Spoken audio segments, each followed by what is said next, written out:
بزعمت كم وانا بيش وانا وراس بتايبتي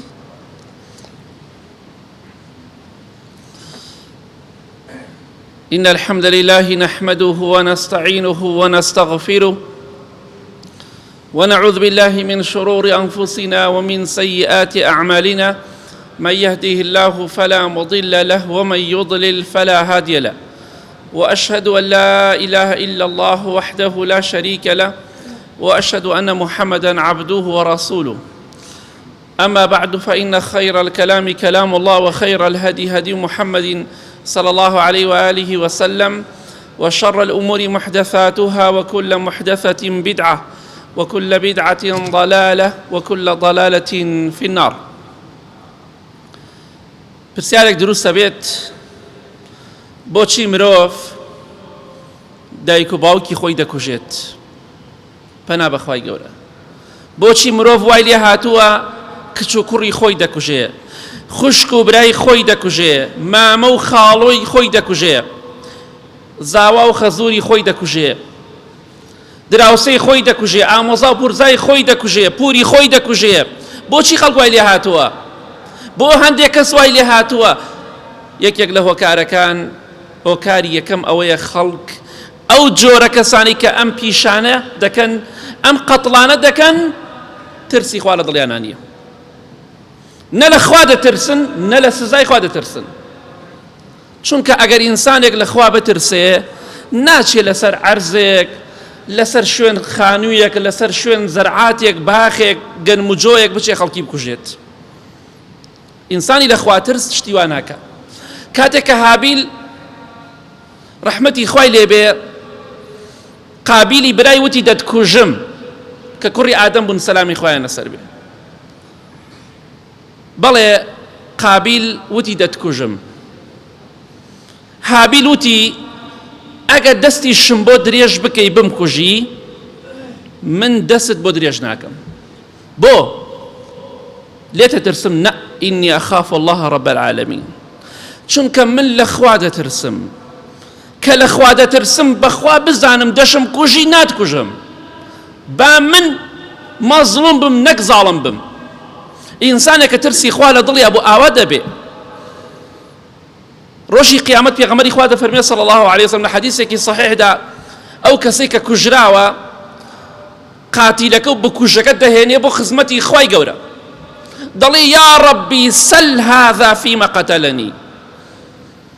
ئەی پەروەردگار پرسیار لە ئەمە بکە بۆ زانە لە دنیادا بۆچی منی کوشت.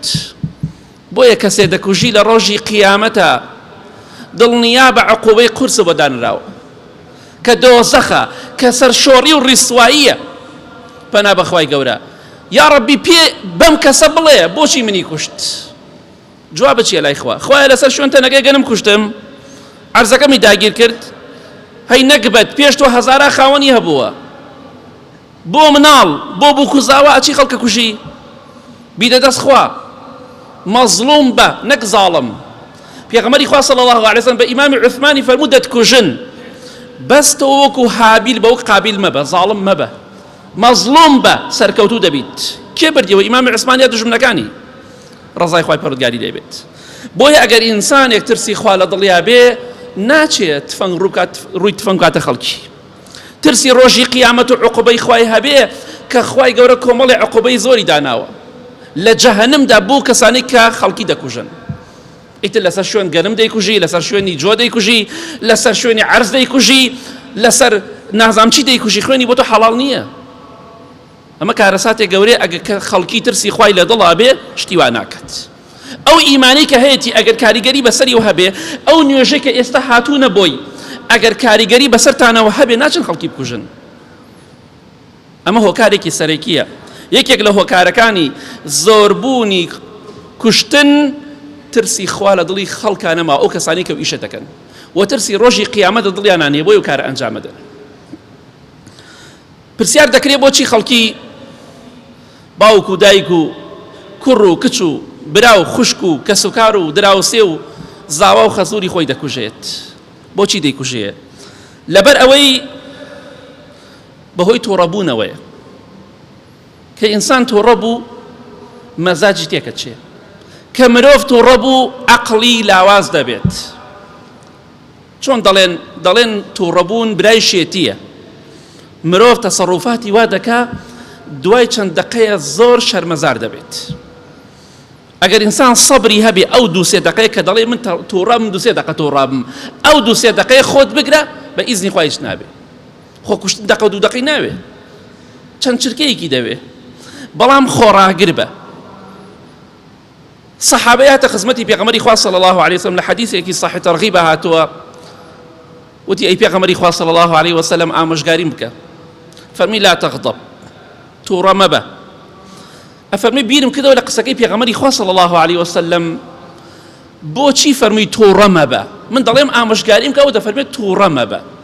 بۆیە دەفەرمێ تەماشام کرد ففكرت حين قاله فإذا الغضب يجمع الشر كله. بیرم کردەوە قسەکەی پێغەمبەری خوا صلی الله علیه وسلم زۆر ئامۆژگاریە گەورەیە، چونکە بیرم کردەوە تەماشام کرد تووڕەبوون هەموو شەڕێک لە مرۆڤ کۆکاتەوە، کۆکەرەوەی هەموو شەڕێکە، هەموو شەڕ و ئاژاوەکان کە ئێستا دروستە بێت لە کۆڵانەکان، لە ماڵەکان، لە خانووەکان، هەمووی سەبەبەکەی هۆکی لە هۆکارەکانی تووڕەبوونە. کە مرۆڤ تووڕە بوو تەسەڕوفاتی شێتانە دەکات، تەسەڕوفاتی شێتانەش پەشیمانی لەدوایە. بۆیە ئەگەر ئینسان خۆی بگرێ بەختەوەر دەبێ بە ئیزنی خوا، خۆت ڕاگرە. پێغەمبەری خوا فەرمیێ صلی الله علیه وسلم ئەگەر بە پێوەی دانیشە، چونکە دانیشتی لاواز دەبی، ئەگەر بە دانیشتنەوە بی پاڵکەوی لاوازترە بی، نەک پەلاماری کابرا بدەی. پیاوێک دەڵێ گەنجێک لە ڕەمەزان لە شارێک لە شارەکانی کوردستان دەڵێ ڕەمەزان بوو لە بازاردا دەڕۆشت بەناو بازاردا، بەلای دوکانێکا تێپەڕیم گۆرانێکی لێدا بوو، دیجەیەکی گەورەی داگیرساندە بوو، گۆرانێکی لەسەر بوتم برای بەڕێزم ئەگە تۆزە کزیکەی باشترە ڕەمەزان و خەڵ بە ڕۆژووە، وتی بەسەر چا کزی کرد، وتی کەنە هەندی تر ڕۆشتم بە قسەی خۆشیش، پیاوێتیش بە هەمان شێوە گۆرانێکی زۆر بە قووەتی خستبە سەری، وتی پێم وت براکەم ڕەمەزانە خەڵک و نەحبارە بێ ئەگەر کزیکەی مەمنون تەبم. دوو لە ڕووی بەڕێستان و مزگەوتەکە وتی تفێکی کرد ناوچاوم، وتی یەک تفێکی تێم کرد، وتی منیش ئاوایەکم کرد، وتی پیاوەکە سەری داخست حتا ڕۆشتم سەری هەڵ نەبڕی، زانی غەڵەتی کرد، وتی لە جیاتی ئەوە تفێکی تێم کرد، وتی منیش ماچێکم کردەوە پیاوە لە جیاتی تفەکە، ئەڵێ سەری داخست سوێن بەخوا هەتا ڕۆشتم سەری بەرز نەکردەوە، جا ئەگە تفەکەی تێ بکردایەتەوە بێگومان شەڕی دەستەوەیەخە دروستە بوو. ئەم پیاوە خۆی بۆ گرت، ئەو چەند دقەیە ئەو چەند چرکەیە خۆت بگرە لە شەڕ دوورەبی بە ئیزنی خوا. بۆیە شەڕ یەکێ لە هۆکارەکانی شەڕ و ئاژا و کوشتن زۆربوون تووڕەبوونە، تووڕەبوونەکەی چەند دقەیەک و کارەسات ڕۆدەت. کەواتە ئینسان ئاگاداری خۆی بێ، ئەگەر ئەتەوێ بەختەوەر بی، ئەگەر ئەتەوێ ڕەوشتت نەگۆڕێ، ئەگەر ئەتەوێ کێشت بۆ دروست نەبێت تووڕە مەبە، خۆت ڕاگرە، خۆت ڕاگرە، دەست ڕاگرە، دەست بوەستێنە، هەر کاتێک زانی سار دەبیتەوە، هیچیش ڕوونادا بە ئیزنی خوا. بۆچی کوشتن زۆر بووە؟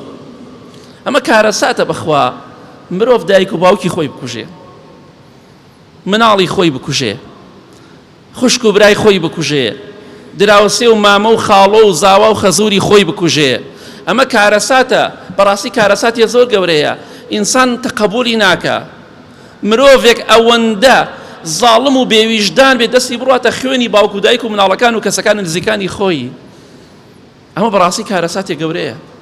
پێویستە خۆمان چارەسەرکەین، پێویستە ڕەوشت و ئەخلاق و صیفەتی خۆمان بگۆڕین، ئاگامان لە خۆمان بێ، هەڵ نەچین، هەرچی ڕوویدا ئاگامان لە خۆمان بێ. چونکە یەکێتر لە هۆکارەکان ئەوەیە بەداخەوە ئەم شتانە کە زۆر بووە، ئەوەیە ئەوەی کە بکوژن ئیعدام ناکرێ. ئەو ئیشی دەسەڵاتدارەکانە، ئیشی حاکم و دەسەڵاتدارەکانە، دەسەڵاتدارەکانی وڵات ئەوەی کە خەڵکی دەکوژێ ئەگەر کە سوکاری کوژرا و عەفوی ناکەن دەبێ بکوژرێتەوە، دەبێ ئیعدام بکرێ، لە سێدارە بدرێ. بەڵام ئێستا ئەوە نەماوە. دەزانێ خەڵکی دەکوژم و دەڕۆمەوە سژنەوە 15-20 ساڵ بۆ خۆم قەڵەو دەبم، خواردنی باش دەخۆم و دوای دەرەچم و تەواو. عقوبە کە نەبوو خەتەرە، ترسناکە. ئەبێ بزانین یەکێ لە هۆکارەکان ئەوەیە بکوژەکان کاتێکە سجن دەکرێن بخۆیان لە سجنا قەڵەو دەکرێن. من بزانم خەڵکی بکوژن دەمکوژنەوە خەڵ ناکوژم. خوای گەورە دەفەرمێ وەلەکم فی القیصاص حەیات یا ئولی الئەلباب. بەڕاستی لە تۆڵەکردنەوەدا لە قیساسە ژیان هەیە ئەی خاوەن عەقڵەکان، چونکە من کە زانیم دەکوژرێم لە سێدارە دەدرێم خەڵکی ناکوژم. بەڵام کە زانیم قەڵەو دەکرێم لەخوا ناترسم کارەسات ڕۆدات. بۆیە بەتاخەوەی کە لە هۆکارەکان ئاوەیە کە ناترسێ لەوەی کە تیا بچێت. بۆیە دەبینی کوشتن زۆر دەبێت. بۆچی خەڵکی وای لێ هاتووە دەچێت دایک و باوکو کە سوکاری خۆی دەکوژێ، کەسە نزیکەکانی خۆی دەکوژێ، مناڵی جگەرگۆشەی خۆی دەکوژێ، برا و خوشکی خۆی دەکوژێ. بۆچی؟ لەبەر ئەوەی وای لێ هاتووە پەنا بەخوا خەڵکی دەچێت خێزانی خۆی دەکوژێت، مێردی خۆی دەکوژێت. ئەمە کارەساتێ زۆر گەورەیە. یەکێت لە هۆکارەکان ئەوەیە پەنا بەخوای گەورە بەهۆی عەلاقەی ناشەرعی وەیە. ژنێک لەگەڵ پیاوێکە عەلاقەیەکی ناشەرعی دروست کردووە، لە ڕێگەیەوە پیلاندا ئەنێن چۆن پیاوەکەی بکوژێت، پیاوەکە چۆن ژنەکەی بکوژێت. بەو مەرجە شوت پێەکەم خێزانت بکوژی، بەو مەرجە شوت پێەکەم مێردەکەت بکوژی، بەو مەرجە شوت پێەکەم پیاوەکەت ئەبێ بە پیاوەکەی ئەڵێ ئەبێ لە ژنەکەت جیابیتەوە، بە ژنەکە دەڵێ لە پیاوەکەت جیابەرەوە. ئەمانە کارەسات دروست ئەکات. کابرا ئەشێ خێزانی خۆی کوژێ، لەولاوە خێزانی جیابێتەوە ئاساییە، لەولاوە دەچێت دەیکوژێت. چکە عەلاقەی ناشەرعی زۆر جار خراپە. ئەم عەلاقەیە کە دروستە بێ بە تایبەتی ئەوانەی کە مێردیان هەیە، ئەوانەی کە ژنیان هەیە، زۆر جا تووشی ئەم کارەساتە دەبن. چونکە ئینسان کە ئەم عەلاقە ناشەرعی کرد، پیاوی هەیە لەگەڵ پیاوێترا دەستی تێکەڵاو کرد، ئەگەر بە تەلاق کۆتایی پێرێ بە کوشتن کۆتایی دێ. زۆر دەبیستین لە شتانە، زۆر دان و دوانوسیان نییە. بۆیە بەداخەوە دەبینیت ژن بێوە ژن دەکەوێ، مناڵ بێ دایک و باوک دەبێ. جاری وای دایکێک پیاوەکەی خۆی دەکوژێ، مناڵەکان چیان بەسەرا دێت؟ ئەو دایکە مناڵەکانی سەرگەردان کرد، مناڵی داما و باجەکەی دەدەن. دایکی سجن دەکرێ و باوکیشی کوژرا، یا باوکی سجن دەکرێ و دایکی کوژرا. چی لێ هات؟ مناڵەکان باجەکەیاندا، مناڵی بێتاوان باجەکەی دەدات. بۆی ئاگاداری خۆمان بین، لە خوا بترسین، تەقوای خوا بکەین، کارێک نەکەین. کەسێک کە مێردی هەیە وازی لێ بێ ناقچێ بەسەریەوە، مێردی هەیە حەڵاڵی تۆ نییە. ئاگاداری خۆمان بین. بۆیە کاتێککە ئەو عەلاقانە دروستە بێ پەیوەندی دروست دەکات، ئەڵێ با خۆتت دابنین چۆن پیاوەکەمان بکوژین، چۆن ژنەکە بکوژین، بەچی شێوەیە بیکوشن. لە هەموو وڵاتەکانە دەیبینین لە مەحکەمەکانە ئەو پیاوەکەی کوشتووە ئەو ژنەکەی کوشتووە. ئەمە کارەساتێک گەورەیە. جیا بەرەوە باشترین حەلە، بەڵام مەچوو خەڵکی بکوژە، قەتڵ مەکە. یا ڕەبی خوا ڕەحمە لێکە ئاخرمان بەخێر بگێڕی، لە گوناهی دایک و باوک و مردوەکانمان خۆش بیت.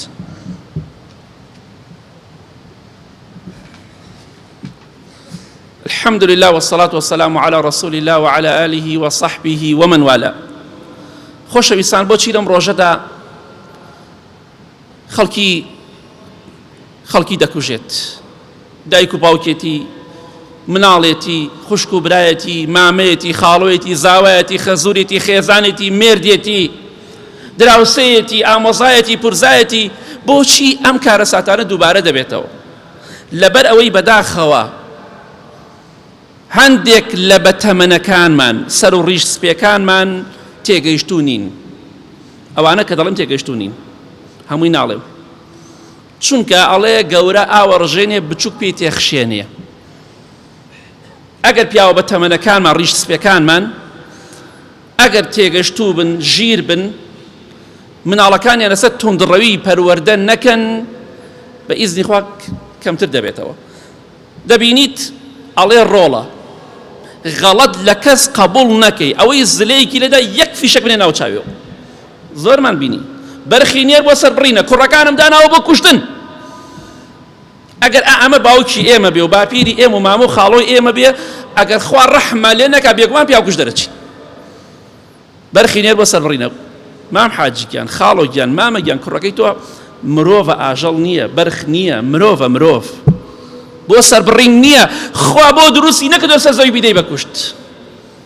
بۆیە ئەگەر بە تەمەنەکانمان ژینانە بیر بکەنەوە ڕۆڵێکیان خۆتان لە بەڵا لادن ڕۆژێکە خراپە خەڵ خراپە هەندێک جار خۆت بدە لە جێلی ئەگەر لەگەڵ تۆشیان بووە گوێت لێ بێ کە گوێت لێ نەبووە ئەگەر ئەوە مناڵەکانمان پەروەردەکەین بەڕاستی مناڵەکانمان ئەگەر بەیانی شتێکی شکەن ئێمە تاوانبار نابین بەڵام ئەگەر بڵین غەڵەت لە کەس قبول نەکەی ئەوەی پای لاردانە بیکوژە ئێجاری وایە گەنجەکەیش حەماسەت دەگرێ هەرزەکارە ئەڵێ باوکم وایوت تەواو مادەم مامۆ خاڵۆم ئاوا دەڵێن تەواو بەڵام ئەمە مامۆ خاڵۆ ئێمە دوژمنە ئەمە باوک ئاوا پەروەردە نابێ مناڵ پەروەردە بکات. بۆیە ئەگەر بە تەمەنەکانمان زۆر جار ئەمە دەیەها جار لەسەر میربەرەوە ڕجاوت کاتان لێ دەکەم کێشە بۆ مناڵەکانتان دروست مەکەن. مناڵەکانتان مەدەن بە کوشت. وەڵڵاهی خەڵکی وا هەبووە وتوێتی ئەچم دووسێ زەلام بکوشم لەسەر شوێنی عەرزەکە بای ملیۆنێکیش نییە ملیۆنێک نییە. ئەی باشە بیرێ ناکەیتەوە مام حاجیگیان خاڵۆگیان بۆچی ئەم کارە دەکەی لەسەر خۆ بە ڕۆڵێکیان بە حەقمان بخورێ لەو باشترە بچین بەیانی دەستی خەڵکی ماچکەی. مناڵەکەت پەروەردەکە فێری توندڕەوی مەکە فێری ئەوە مەکە خەڵکی بکوژێ. دوو لەو ڕێبەڕێستان چەندەها کەس بیستوتانە لە بەتەمەنەکان ڕۆڵە ئەگەر فڵان کەس نەکوژی حاشا تۆ مناڵی من نیت. ئەزانێ قسە یعنی چی مام حاجی ئەگەر بیرێ دەم قسەی بکەیت دەزانێ معنای چییە تۆ کوڕی من نیت کەواتە دایکت خراپەی کردووە خێزانەکەی تۆ خراپەی کردووە پەنا بەخوای گەورە تۆ بوختیانێکی گەورە بۆ خێزانەکەشت دەکەی کە ئەم مناڵە لە پیاوێکی ترە ئەگەرە دەمی خۆت بێ ئەو یەکێکە لە تاوانەکان کە ئینسان بۆ جەهەنم دەبات. خوای گەورە لە قورئانە دەفەرمی ئەو کەسانەی تۆمەتی زینا ئەدەنە پاڵ ژنی داوێن پاک خوا لە دنیا و قیامەت لعنەتیان لێیەکە لعنوا في الدنيا والآخرة. وڵا تۆ کوڕی من نیت ئەگەر خەڵکی نەکوژی بە هەر کوڕی تۆ نەبێت چۆن کوڕی تۆ نییە لەخوا بترسە مام حاجی ئەوە مناڵ پەروەردە مەکە بوختیان بۆ مناڵ مەکە بۆ دایکی مناڵیش مەکە. جا بۆ یەکی لە هۆکارەکان ئەوەی بەداخەوە بە تەمەنەکانمان هەندێکیان تێگەیشتوونی لەم بارەدا هەندێکیشیان تایە ماشەڵڵا ئەوەندە عاقڵن دەڵێ ڕۆڵێکیان خۆتان لە بەڵا لادەن بە حەقمان بخورێ بەس دوژمندار نەبین. ئەو ئینسانی عاقڵ و تێگەشتوو ئەوەیە. بۆچی بەڕێزان لەم ڕۆژدا خەڵکی دەکوژێت کەسە نزیکەکانی خۆی دەکوژێ خۆشەویستەکانی خۆی دەکوژێ لە دایک و باوکەوە تا ئەڕاتە خاڵۆ مامۆ زاوە و خەزور ئەڕواتە مناڵ خوشک و برا. بۆچی ئەم کارەساتە دووبارە دەبێتەوە لەبەر تەماح و حەسادەت.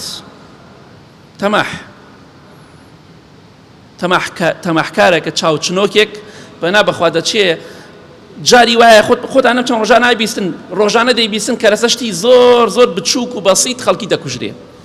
ئێتۆزە سەبر بگرە خۆتی خۆ ڕاگرە. تەماح زۆر خراپە. حەسادەت کاتێکە خوای گەورە لە قورئانی پیرۆزە باسی بەسەرهاتی هابیل و قابیلمان بۆ دەکات. قابیل بۆچی هابیلی کوشت لەبەر دوو شت. یەکەم خوای گەورە سەدەقەکەی هابیلی قبول کرد ڕەحمەتی خوا لێبێ ئەوەی قابیلی قبول نەکرد حەسادەتی پێبرد.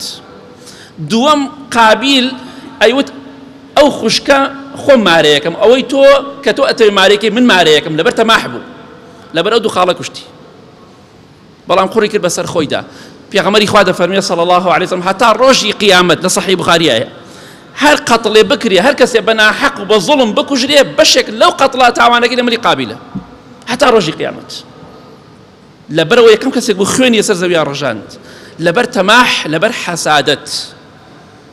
کەواتە ئاگاداری خۆت بە تەماح وات لێ نەکە حەسادەت وات لێ نەکە خەڵکی بکوشی. بۆچی خەڵکی کەسە نزیکەکانی خۆی دەکوژێت ئەمە هەندێک لە هۆکارەکانە کە باسی دەکەم. بۆچی خەڵکی دەکوژێت؟ دەستی دەڕواتە خوێنی دایک و باوک و کوڕ و کچی خۆی، دەستی دەڕواتە خوێنی خوشک و برا و مامە و خاڵۆی خۆی، زاوە و خەزوری خۆی، خێزانی خۆی، مێردی خۆی. بۆچی ئەم کارە دەکات؟ یەکێت لە هۆکارەکان فلیمەکان، دراماکان ئیتر عەرەبیە، تورکیە، فارسیە، کوردیە، هەندێکیان ناڵێم هەمووی. فێرت ئەکا چۆن خەڵکی بکوژا، چۆن پیلان دابنێ. ناڵێم هەموو فلیمێک، هەندێک فلیمەکان فێری خراپە و خەڵکوشتن دەکات. چەندەها کەس بۆی فلیمەکانەوە وەک باسمان کرد لە وتارێکی تایبەتە بۆچی خەڵکی خۆی دەکوژێ. یەکێ لە هۆکارەکان فلیمە، ئەوەی کە لە فلیمە ڕۆژانە ئێمە دەیبینین، لە دراماکانە دەیبینین، لە ژیانی ڕۆژانەمانە ڕەنگ دەداتەوە. دەمانەوێت لە ژیانی ڕۆژانەمانە تەطبیقی کەین. چەندەها شتێکە نامەوێت باسی کەم لە فلیمەکانە و خەڵکی ئێستا تەطبیقی دەکەن ناو کۆمەلگادا، لە خراپەکاریە، لە کوشتنە، لە بەدڕەوشتیە پەنا بخوا، لە هەر تاوانێکی ترە، فرۆفێڵە، خیانەتە، هەر شتێکە. درامەکان و فلیمە خراپەکان بە بیانیەکانەوە هەمووی دەبینین هەندێک لەوانە چیمان فێر دەکات؟ خراپەکاری، فێری کوشتنمان دەکەن، فێری خۆکوشتنمان دەکەن، فێری ئەومان دەکەن چۆن پیلان دابرین، چۆن قسە بکەین، چۆن درۆ بکەین پەنا بخوا، قسەکانمان چۆن ڕێک بخەین، دوای پیلانەکە چی بکەین، خەڵکمان کوشت چی بکەین. ئەمە کارەساتیە زۆر گەورەیە. فلیم چی فێری ئەمە کرد؟ عائیلەی پەرتەوازە کرد، خێزانەکانی پەرتەوازە کرد، ڕێز و حورمەتی نەهێڵا، مناڵ هەبووە قسەی بە باوکی خۆی کردووە، قسەی ناشرینی بە باوکی خۆی وتووە، وتمە بۆ وا دەڵێتی وەڵا فڵان کەس لە فڵان فلیمە منی فێر کرد، جوێن بە باوکی بدات. ئەمە کارەساتەکەیە. بۆیە ئاگاداری خۆمان بین. بەڕاستی تەئسیراتی لە مێشکمانە ئەمێنێتەوە، تەئسیرمان لێکە. کاریگەری خراپەکانی هەندێک لە فلیمەکان لە مێشکی خەڵکیە و لە بیری خەڵکیە دەمێنێتەوە، تەطبیقی دەکەن. سوێن بەخوا ئەو کارەساتانە کە ڕوو ئەدەن زۆربەی بۆی فلیمەکانەوەی دوای کۆمەڵی هۆکاری تر، چونکە فێر دەکات چۆن خەڵکی بکوژە. ئاخر هۆکار کە باسی دەکەین بۆچی خەڵکی کەسە نزیکەکانی خۆی دەکوژێ، دایکێتی، باوکێتی، خوشکێتی، برایەتی، زاوایەتی، خەزوورێتی، ژنێتی، مێردێتی، بۆچی دەیکوژێ؟ ئاخر هۆکارکەوەی دەمانێت باسی بکەین ئەوەیە بەڕاستی خەڵکی بیر لە پاشە ڕۆژی خۆی ناکاتەوە، بیرێک لە پاشە ڕۆژی دوای کوشتنەکە ناکەیتەوە. ئەی نازانی دوای کوشتنەکە چی ڕوو ئەدات؟ دەبیرێ بکەرەوە. ئێستا کاتێک کە تۆ زلێک دەوەشێنی، بۆ کزێک دەوەشێنی، بیرێ بکەرەوە، پێشەوەی بیوەشێنی بیرێ بکەرەوە، دوای زلەکە دەبێت دەستی خەڵکی ماچکەم، دەبێت کابراوتی پشتێنی دەستکەم پشتێنی خەڵکە و قایش پانتۆڵی خەڵکە دوای دەست ماچکردنەکە.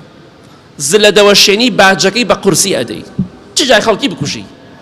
ئەگە بیرێ بکەمەوە نەوەڵا کابرا زلەی لە جاتیەوەی زلەیەکی دەدەم بێدەنگم و ئەڕۆم، ئەمە زەلیلی نییە، زەلیلی ئەوەی دەستی خەڵ ماچکەی، ئەوە زەلیلی ترە، ئەوە قارەمانی پاڵەوانی نییە بۆ کزێک بوەشێنی و ئەمجا دەستکەی ڕەجاوتکە لە خەڵکی بکەی لێت خۆش بێ. کەواتە ئەو قارەمانەی کە تۆ شانازی پێوەگەی داتنا، پاڵەوانێکە دانا، ئێستا کەسێکی زەلیل و داماوی. ئەمە چی پاڵەوانێکی تایە؟ بیرێ بکەرەوە،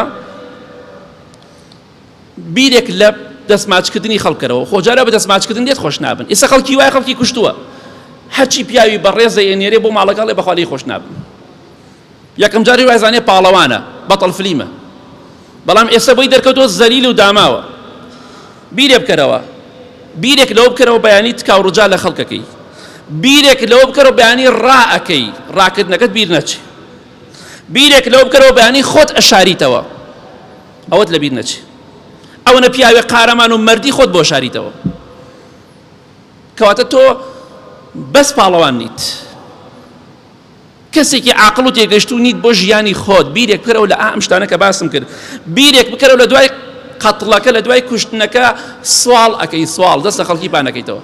چەند کەستان بینی بەناو عەشیرەت و بنەماڵەکان ئاگەڕێ پارەکەوە کاتەوە، وەڵا خێتان ئاگە زەکاتانە زەکاتمان دەنێ، ئێ بۆ خۆت زەلیل کرد، ئێ خۆت بۆ داماو کرد، بۆ خۆت خستە سوال، گەشتە حاڵەتی زەکات بخۆی، بەس بۆ ئێمە قەتڵێکت کرد، حیای خۆت ناو خەڵکا برد، دنیا و قیامەتی خۆت ناشرین کرد، تەنها لەبەر ئافرینێکی خەڵک. وەڵا کەس ناڵێ ئافرین، وەڵا کەس ئافرین بۆ ناکە، لە دڵەوە هەمووی دەڵێ بەڕاستی بێعەقلیت کرد.